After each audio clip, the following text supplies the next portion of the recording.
The Galactic Food Safety and Standardization Directorate, GFSSD, had been established during what many humans consider the most unnecessary bureaucratic expansion in the history of interstellar governance.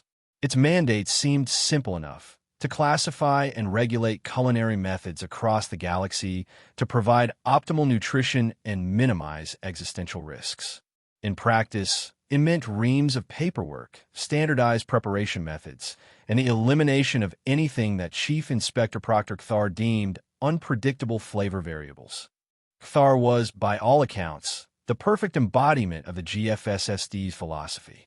A tall, spindly entity whose exoskeleton gleamed with bureaucratic polish, they possessed 6 appendages ideal for simultaneous form stamping and an ocular array that could spot an unauthorized ingredient from 20 meters away. Their species evolved in environments of perfect chemical consistency, which perhaps explained their obsession with measurement, approved ingredient lists, Form 883C, and predictable outcomes. When Kthar's shuttle docked at Harmony Station, a sprawling multicultural hub known across 3 sectors for its impressive human culinary district, the inspector emerged with 17 hovering data drones and a demeanor that could only be described as aggressively meticulous. "I am here to establish compliance," Kthar announced to the station administrator, a weary Arcturian who had received 17 separate notification forms regarding this visit. The human food preparation zones require immediate assessment and standardization. The first target of Kthar's regulatory zeal was what humans called street food, a concept that caused the inspector's sensory appendages to twitch with alarm. You permit nutrition to be prepared in streets, where atmospheric contaminants and non-food particles exist in abundance. "It's more of a style than a location descriptor," the administrator explained, already feeling a headache forming in all 3 of her brain lobes. "Perhaps I should introduce you to our culinary district manager?" Marco Oliveira, the station's culinary district manager, was a man whose smile had defused countless diplomatic incidents and whose patience had been forged through decades of explaining human cuisine to bewildered aliens. Both qualities were immediately tested when Kthar demanded standardized recipes for pizza. "Pizza is an art form," Marco explained, leading Kthar through the bustling food corridor where various establishments offered everything from Neapolitan classics to experimental fusion varieties. "Each pizzeria has its own approach." "Unacceptable," Kthar declared, data drones buzzing around, documenting every variance they detected. "Food products must maintain consistency for safety assessment. I require the standardized formula." Marco sighed. "There isn't one. Some use sourdough starters centuries old, others centuries-old microbiological cultures." Kthar interrupted, ocular sensors dilating in alarm. "You intentionally employ ancient bacteria in your food?" Before Marco could respond, Kthar was already moving on, having spotted something even more alarming. A vendor was selling deep-fried Oreos, a concept that caused the inspector to produce a high-pitched sound that made nearby data drones malfunction temporarily. "You submerge pre-manufactured sweetened nutrition discs in superheated lipids," Kthar demanded, appendages fluttering in distress. "For what purpose?" "Because it tastes amazing," the vendor replied with a shrug. "Want to try one?" Kthar recoiled. "I require your preparation, methodology documentation, and risk assessment forms." "My what now?" The inspection deteriorated from there. Kthar became increasingly agitated as chefs explained their methods using terms like "a pinch," "until it feels right," "grandma's secret," and improvising based on leftover ingredients. The GFSSD's analytical AI began generating warnings about unquantifiable flavor variables and high-risk palatability. When Kthar attempted to classify human spices, things became even more chaotic. The inspector's request for precise definitions of Cajun versus Creole seasonings resulted in contradictory explanations from different chefs, causing one of Kthar's data drones to emit smoke and power down after attempting to reconcile the descriptions. "This one says Cajun contains more pepper. This one says Creole uses more herbs." Another claims the distinction is philosophical rather than chemical. "How can you maintain safety with such imprecision?" Thar demanded. Cooking isn't just about precision, said Sofia Rodriguez, head chef at Starside Bistro. It's about feeling, tradition, creativity. Creativity has no place in nutrition delivery, Thar declared. And what is this concept of comfort food that defies logical classification? Sophia tried to explain the emotional component of certain dishes, how they connected to memory and feeling. Thar attempted to document this under Form 912F, emotional nourishment, but abandoned the effort when Sophia described macaroni and cheese as a hug in food form. By the end of the first day, Thar was visibly distressed. Their exoskeleton had lost some of its bureaucratic luster, and two of their appendages were clutching regulation manuals as if they were safety blankets. I am declaring all human food preparation non-compliant with GFSSD standards for safety and predictability, Thar announced in the Culinary District's Central Plaza. All establishments must immediately adopt standardized procedures or face closure and punitive measures. The crowd of chefs, restaurateurs, and food lovers that had gathered exchanged worried glances. This wasn't the first time bureaucracy had threatened their culinary heritage, but the GFSSD had the authority to make their lives very difficult. Marco stepped forward. Inspector, our methods have worked effectively for thousands of years. We have a proven track record of safety. Anecdotal evidence lacking double-blind peer verification. Thar dismissed, adding quietly, application pending. Perhaps we could demonstrate our safety measures? Marco suggested. Show you how we maintain quality despite our creative approaches. Thar's ocular array narrowed in what might have been suspicion or curiosity. I will inspect your equipment maintenance and kitchen design protocols. Perhaps understanding how you manage not to experience continuous disaster will provide insight into this. Chaos.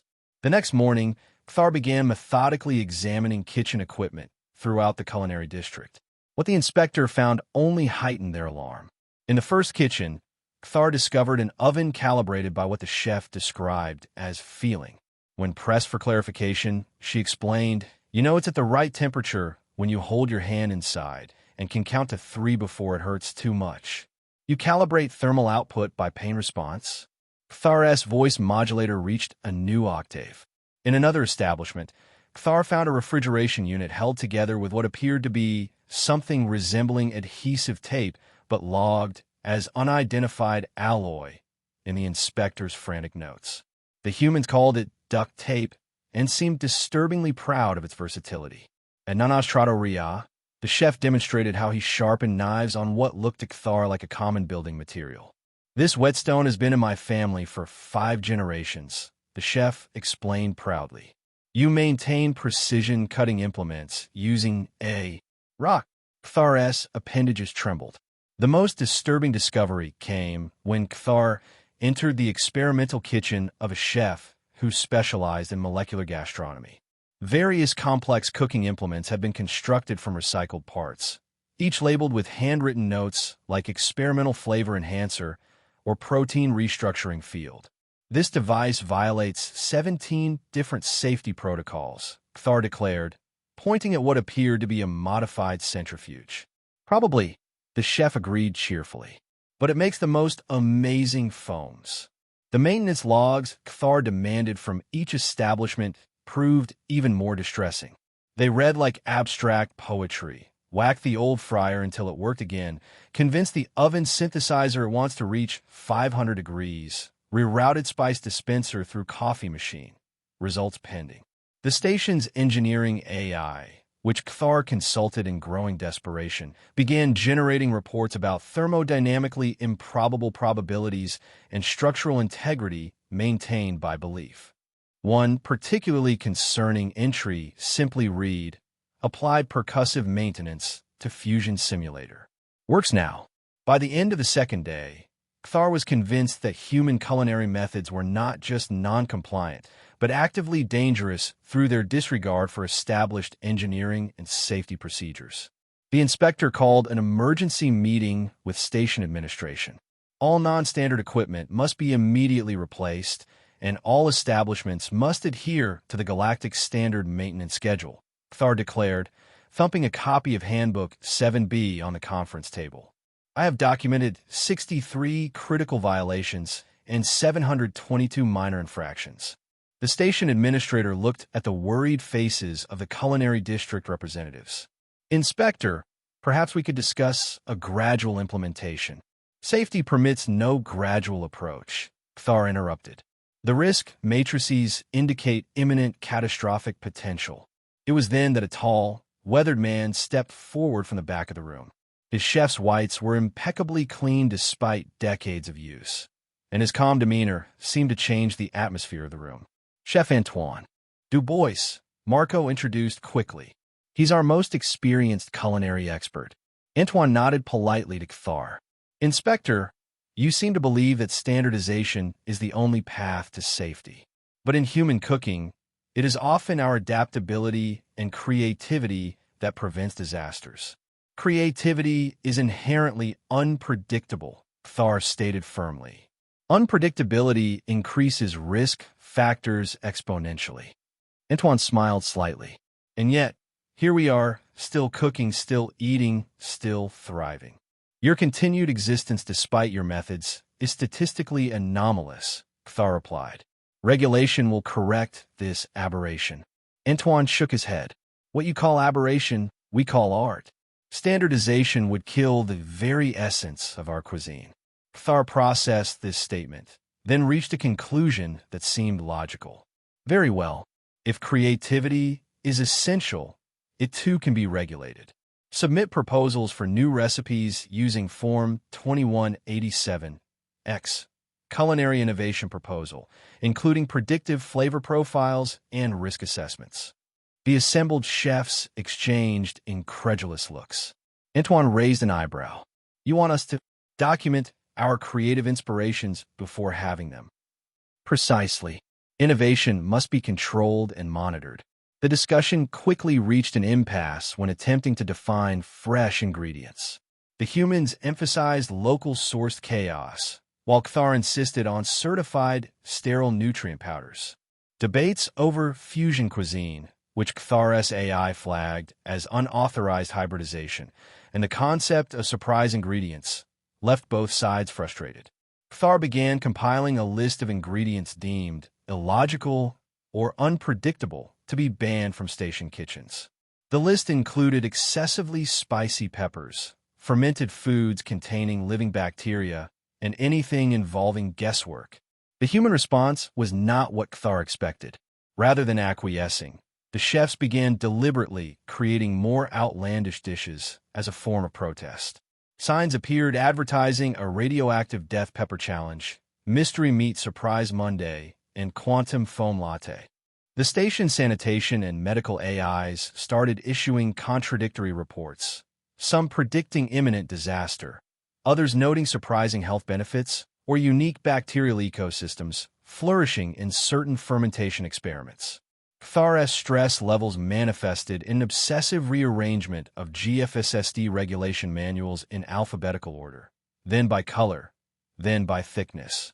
As tensions escalated, Thar, backed by GFSSD protocols and ignoring increasingly frantic warnings from some of the station's own AIs about unpredictable emergent properties, issued a final ultimatum: full compliance within one standard cycle, or face complete shutdown and mandatory re-education in galactic standard nutritional preparation.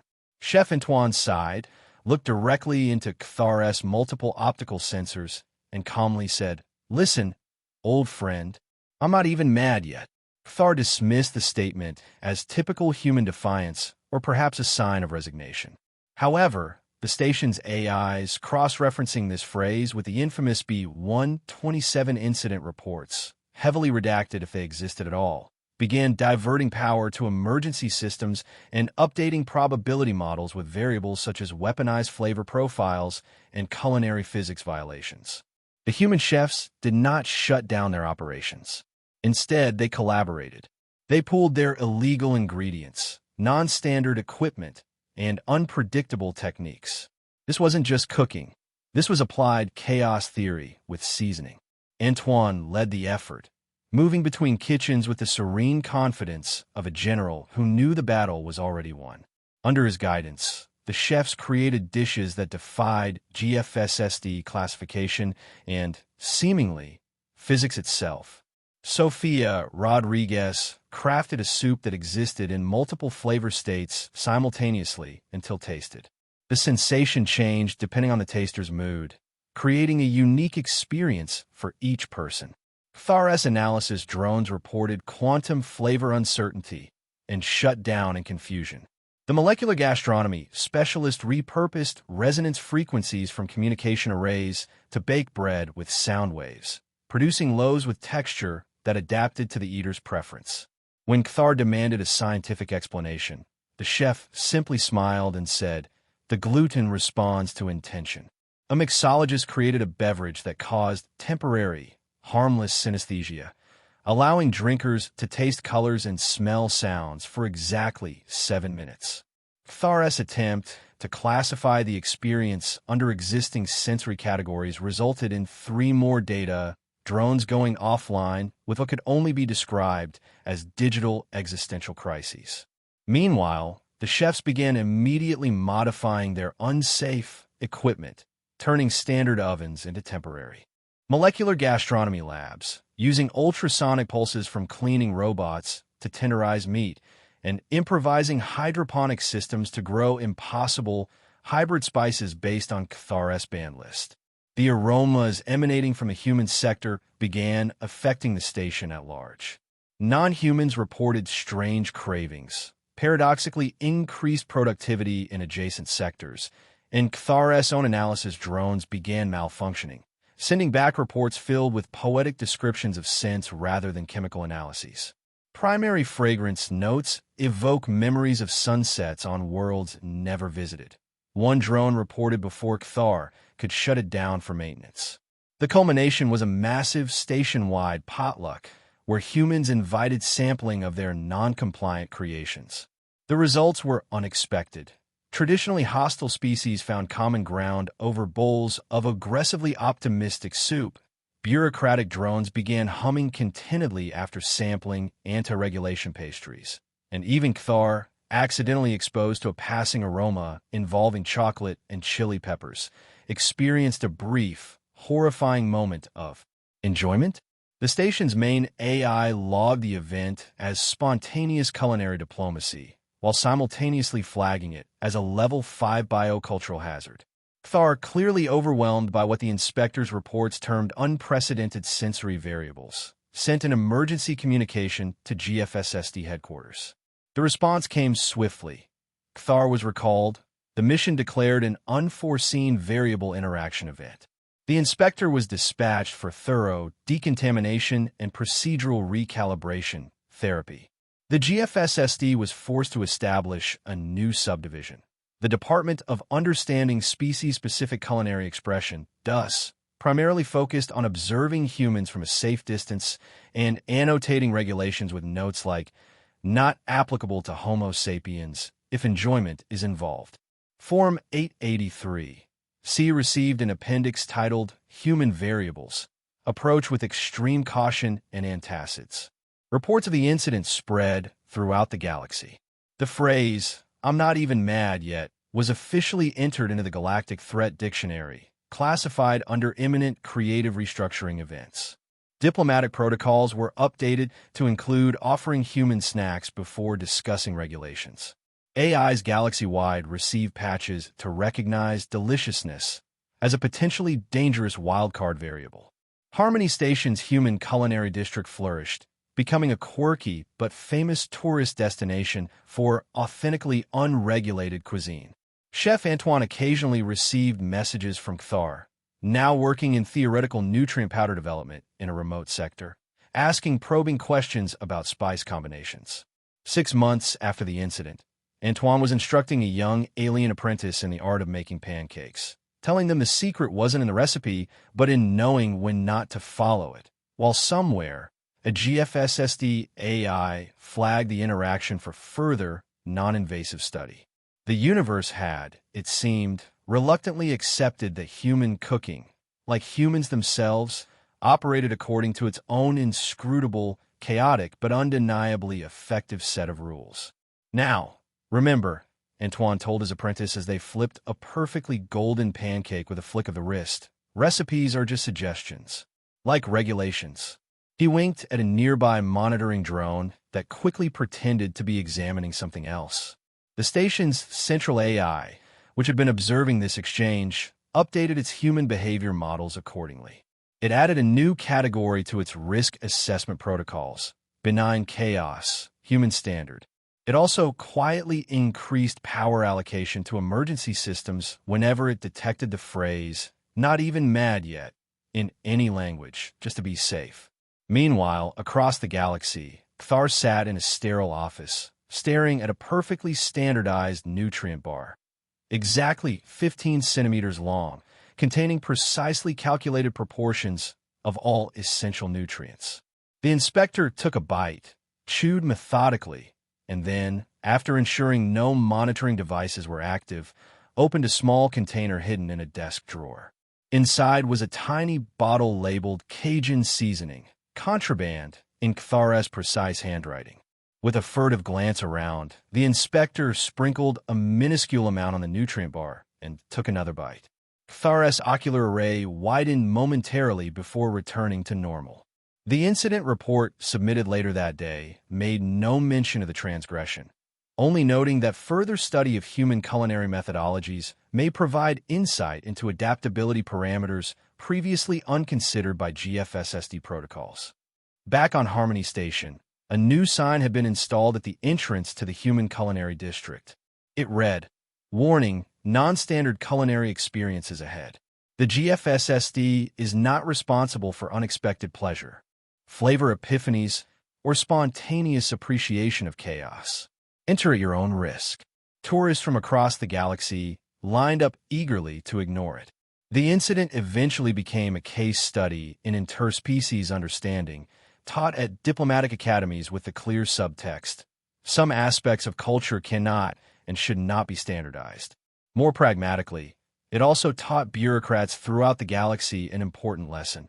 If a human says they're not mad yet, that's precisely the time to start worrying.